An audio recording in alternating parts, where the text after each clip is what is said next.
Hello, everybody, and welcome to the 43rd issue of Agile Shorts from Agile Meridian. I'm Mike Jebber. I'm here with my partner, Kumar Datatran. Hey, everyone. And we're here to talk about meetings, specifically the Agile type of meetings that you get in frameworks like Scrum. We're going to refer to kind of where Scrum and Agile kind of is the same thing in this issue and use that Scrum framework because those are the common meetings that people are usually talking about or trying to set up and start when they're moving towards a more agile way of working. So the title of this meeting is something that we hear a lot when we're working with folks. And, really the question is how am I going to make all these meetings? You've got this long cadence of meetings that you're going to establish. It's really not that many meetings, but because you're putting it on the calendar and you're meeting more frequently, a lot of folks kind of feel like you've just adding all this stuff. So Kumar, why do you think we get this type of response when folks are introduced to Scrum or Agile and they say, there's this pattern of communication we want to establish? Yeah, I mean, I think that there's a meeting overload anyway, regardless, right? And most companies that we work with, pre-pandemic, currently with the pandemic, still, people still being remote, it's been exacerbated to a certain extent, the number of meetings that people are in. However, it's always been an issue, meeting overload, having to go to all these different meetings. And then, as an organization starts to adopt Scrum and or some form of Agile, they're like, oh my God, how do I make all these meetings? Not another meeting, and that's a common refrain, and I don't think it's an Agile thing. It's a meeting thing. We just have a lot of meetings.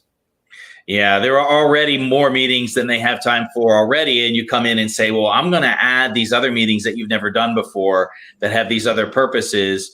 I think a lot of times the message that fails to get communicated or isn't kind of brought along with the idea that we're going to have a new cadence or try to meet in different ways is the fact that we're looking to try to put more purpose and more meaning into the meetings, and we're trying to create this kind of almost over collaborative situation where we've got folks that are communicating and aligning on a daily basis instead of just a couple times a week or maybe once a month or or based on a project plan, right?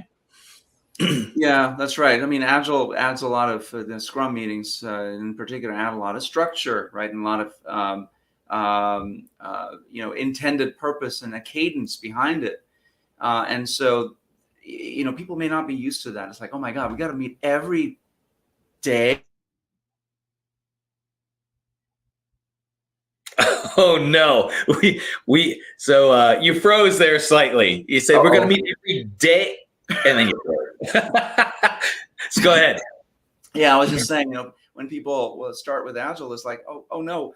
It provides a structure, it provides a cadence, but it's like, oh no, we have to meet every day for stand-up. We have to meet every 2 weeks for planning. No, we used to just plan once every project, the beginning of the project cycle, and then we don't have to worry about it until the end. And so that's the sort of the promise and the challenge of these Agile ceremonies is that they follow a pattern and they establish a cadence of accountability and a cadence of commitment, right? And those are good things to have. What do you think, Mike? Absolutely. And I think the first thing, and this typically does happen, right, is when folks are trying to become more agile and they're leveraging something like Scrum and they say, okay, we've got this grouping of meetings, we're going to call them ceremonies, and we're going to use these meetings. They're very purposeful and they have a specific pattern to them in terms of when, how often, and how long they are, and what type of things we talk about inside of them. And that's that structure you were talking about. So I think one of the first things is to establish that pattern, right? Establish that cadence, and make sure that you've got that down. It may not be the one that you stick with forever. And there are some simple ones to start with, kind of say the starter pack of meetings and ceremonies that you do, stand-ups every day, the daily stand-up, or start opening and closing meetings and things that you do when you have an iteration or a sprint. And start with those because those are defined to be able to help you collaborate to move a certain set of work, a certain scope over a shorter period of time to a close, to a finish. So they're really going to help you in that way. I think one of the things that also doesn't accompany that a lot of times is the fact that people don't go back and they don't inventory their meetings that they have today. So you get this perception and even get a reality in some cases where you have added more meetings because you haven't done anything about the ones you used to use. Some of them you may still need and some of them you may still not need it. So how, Kumar, how do you recommend kind of attacking that in terms of going after those existing meetings versus this new cadence of ceremonies? Yeah, I'm going to go back to the bullet point before, establishing and adhering to a cadence. So the Scrum ceremonies are already established and they're already on a cadence. And what we're really talking about here with this bullet point is to look at your other meetings that you have. Which of those can be cadenced, if you will? And how many of those can be combined so that if it has a similar purpose or a similar outcome, can they be combined where you have a cadence of accountability with whoever attends those meetings, right? And so we're saying that, hey, Agile, the ceremonies, it's a tried and true pattern. Having cadence is a way to commit to something and be accountable to what you commit to. And every 2 weeks you commit to something that you're going to complete, and at the end of the 2 weeks you review what you've completed, right? So the agenda is already set in a way. And so can we use that cadence and can we use that structure for all the other meetings that we have in our work lives? Can we establish that pattern, if you will?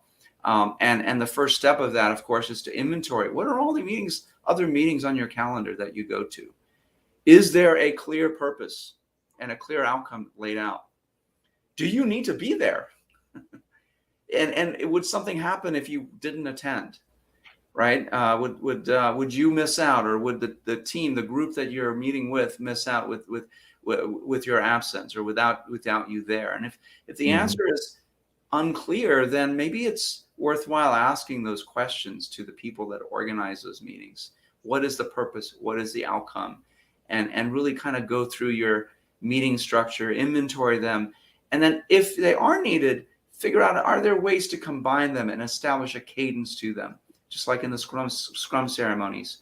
Or maybe does it get combined into the Scrum stuff? Because, hey, we used to meet for planning, every week, and now we have this planning meeting for our team. Do we really need the planning meeting anymore, right? Mm-hmm. What do you think, Mike? I totally agree. And in fact, which of these meetings can we get rid of? Which of them no longer serve any value or purpose? Which one of them never really served a value or purpose, right? To your point. And the interesting thing about establishing a cadence and purpose around those meetings is they take less time to do. You can have a 15-minute productive meeting versus an hour to get 15 minutes worth of work done. And you save mountains and mountains of time. You see people, you and I see people every week that we work with and over the years that have had 30 to 40 to 50% or even more of their calendar occupied by meetings. And you go, what can you be meeting on? That's how much work can you actually have if you're always meeting? How much work can you actually get done? When you look at a typical Scrum cadence if you had a 3-week Scrum and you just took the flat out the base ceremonies, including refinement of the stories, right? Which isn't truly Scrum, but good practitioners use it. That's 16% of your time over that time period, 3 weeks. You're going from 50 or 40 or 30% to 16%. Now, the complementary part of that is how do you handle things that are outside of those meetings? And right, so the complementary part of that is a lot of this work that we know through the last 20 plus years that a lot of this work can be done asynchronously, and that you can actually get a lot of those things either done or even the prepping. You and me prepping for the meeting. We're going to have our stand-up today. You and I are going to talk about an issue we have. We're going to prep asynchronously for it. So when we get into the meeting, it goes like that. We don't have to spend half an hour on it. It takes 2 minutes to present, and it takes 2 minutes to figure out who's going to get together on that and when we're going to meet and what we're going to talk about and how long we're going to talk about it. And you're done. You just save mountains of time, and calendars open up. We call it the calendar do-si-do, right? We get out of doing that calendar rodeo that we all are used to and trying to find a place 6 weeks from now we can actually all get together. No, just do it asynchronously. Get together, talk about the topic, since we already have a cadence of meetings set up and we know what those meetings are for, we know the next time we can talk about it because we're all going to be there. We're already committed to that time. Yeah, you can sort of build your agenda asynchronously. So when you do meet, you can discuss the actions or discuss the decisions that need to be made based on the asynchronous conversations that you've had. Yeah, cadence builds so much capacity for teams. It really does, having that cadence. And I don't know about you, but for us at Agile Meridian, the cadence that we've established has really helped us. I mean, we're all remote from each other. Last week was the first time we were in the same room together forever, right? It's since we started the company. Yeah. Right, and it was the first chance that I had to meet Chris, and first time I've met you in 2 years, Mike, and first time I've seen Jolly in probably a year. So that's a luxury for us, and so establishing cadence for us was super critical. And then building our agenda asynchronously has allowed us to stay in synchronicity with each other and continue to make progress towards our goals. So absolutely, I think asynchronous is here to stay, right? We're all remote. And so we do this naturally now anyway. Teams that I work with, and I'm sure the ones you work with, we're doing this all the time. What we're not doing is carrying those asynchronous conversations into our meetings, because the meetings aren't cadenced, right? They're not related to what we're talking about necessarily. And so that's the challenge for all of you who are struggling to find time to make all of these meetings. And on top of that, make the Agile ceremonies, is figure out a balance between cadence and asynchronicity, in terms of conversations. Absolutely. Yes. And you can asynchronously problem solve. You can asynchronously plan for a topic, for a ceremony. You can do pairs. We talk about pairing in the software world, but it works outside of the software world, just pairing on the topic. The group I'm working with right now would do a really good job, since they've gotten together and using a DRI structure, of pairing outside of their ceremonies. And this one group meets for an hour each week. And they have been able to align their entire value stream and keep it aligned with 1 hour of synchronized time together. They do four patternistic things inside of their meeting, and they do those same 4 every single time. And very rarely does anyone miss. And what it does is it frees up all this other time, and they feel much more comfortable in just working asynchronously, because they know that others are doing the same thing. And that if there's a need for anything, that you could always call an ad hoc for something that's incredibly serious, or it's high importance, or critical in terms of timing. You can always pull that andon cord and stop the engine and go and meet. Right? That's another asynchronous trigger to a cadenced structure. Right. Right. Yeah, there's nothing that stops you from doing that, from having an ad hoc meeting to discuss something, because it's of high importance. But if it doesn't need to, then stick with your cadence, right? I think the last bit that we're going to talk about, and before we go there, I just want to mention a book by Patrick Lencioni, who's written a lot of business fables. I think his most famous book is The 5 Dysfunctions of the Team. There's another book that isn't quite as well known, at least I don't think it is. It's called Death by Meeting. And he wrote this book probably 10, 12 years ago. But in the book, he talks about all the things that we're talking about and experiencing every day. And he proposes this very simple structure, and it's very similar to what we're talking about here. And maybe what we're talking about here is, because it's so similar, is because it makes sense. It's common sense to us. And what he talks about is cadence and structure to your meetings, and separating strategy from tactics, right? So for your team, is having strategic meetings maybe once a quarter, and having sort of a mix between strategy and tactics once a month, and then having a weekly tactical only meeting. Again, you notice there's a cadence there. Every quarter, you're going to talk strategy. Every month, you're going to sort of review the progress that you and your team have made in support of that strategy. And every week, you're talking about the tactics that help you get there, help you get to that your monthly goal or your quarterly goal, whatever it might be. And so a lot of what we're talked about here is in that book, right? Death by Meeting. And and he writes fabulously. He writes it as a business fable, so there are characters in the book, and you tend to identify with them because we've all been there before. So a good book recommendation. It's like the Phoenix Project, right? Where they kind of narrate it from a real perspective, right? Exactly. And this idea though of going back and kind of inspecting your meetings, like you Kaizen other things. I have a group right now that's been doing this, and actually it was interesting. The HR representative in this DRI kind of came up with a structure, and everybody, when they first kind of did it, they were like, when she introduced it, it was kind of like, oh, this sounds corny, sounds a little ridiculous. We're going to take up part of our meeting time to talk about how good the meeting went. I mean, really? But when they started to get really effective and efficient through the leveraging of a cadence, and they had all this other time, they started to have more time in the same meeting to talk about other things, because there was less waste, there was less spinning. Everybody knew what they came prepared, and we got things done. We didn't waste any time. And at the end of every meeting, still to this day, it happened today, as a matter of fact, that we get at the end and we're all on a Teams call, and we all kind of put a number into our chat, and she says, go 3, 2, 1, go. And we all send our numbers like we're doing a fist of 5, right? Yeah. And everybody, in the order that the numbers showed up, she goes through and says, okay, Kumar, you gave the meeting a 6. Why'd you give it a 6? And everybody kind of and actually it's a lot of fun. But the other thing is, and you and I were talking about this earlier, it's a definitive end to the meeting. It actually happens it's like everybody knows it's coming. It's the bookend, it's the chapter close, it's the conclusion of every meeting. And you end it and we're done, and we all leave, and we don't go too long because we got to fit it in. It actually keeps the scope within the meeting inside the box.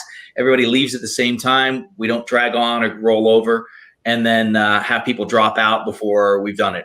It actually keeps things very, very, very symmetrical, but very effective. And it also helps us to be better at those meetings. It also puts a little bit of pressure on everybody to be there on time, to be prepared, because at the end of every meeting, we're grading the meeting, and the grade also comes on, hey, we only had half the team today, so I gave it a 4. Where's everybody? Like, what the heck? And people can see it. It's on the Teams thread, right? So they can go back and read it. They'll see it the next time that meeting comes up. So it's fun. It's effective. It's a little corny when you first started out, but I can tell you there's a lot of good corny things that actually become a lot of fun when you start enjoying your job and you start getting effective. Yeah, that reminds me of the core protocols, because a lot of those core protocols for creating high performing teams are corny when you first start to do them, but they're also fun. It's sort of like a habit, a ritualistic habit you get into. When you check in for a meeting, or you check in with your team, or whatever the protocol is, right? It gets a little corny, but people have fun with it, and it becomes part of the culture of the team, and leads to higher performance. And meetings are no different. Meetings are typically attended by the same people, and you tend to form a camaraderie with that group of people, right? It's typically for the team. Maybe there are other people involved, but it's typically for the team. And so making them as fun as you can, and then using a Kaizen moment like this to evaluate, hey, how do we do? It's a great thing to do, and to your point, a great way to end the meeting. So on that note, Mike, how do you feel about our Agile short? I'd give it an 8. I'd give it higher if we were shorter. We went too long on our short, but other than that, I think it was good content, and I think hopefully folks will look into figuring out how to implement a few of these things into their cadence, and how to build a better cadence. Yeah, and if we're on getting rid of some of those meetings that don't matter. Yeah, I'm with you. I think about an 8 as well, and in the show notes below, we'll have some links to DRI, and Mike mentioned DRI a couple of times, so we'll have a link as to what that is, and a link to a PDF download where you can get these steps, the to-dos that we discussed today. So thanks everyone for watching, and we'll see you next time. Thanks, Mike. Thank you. Have a great day.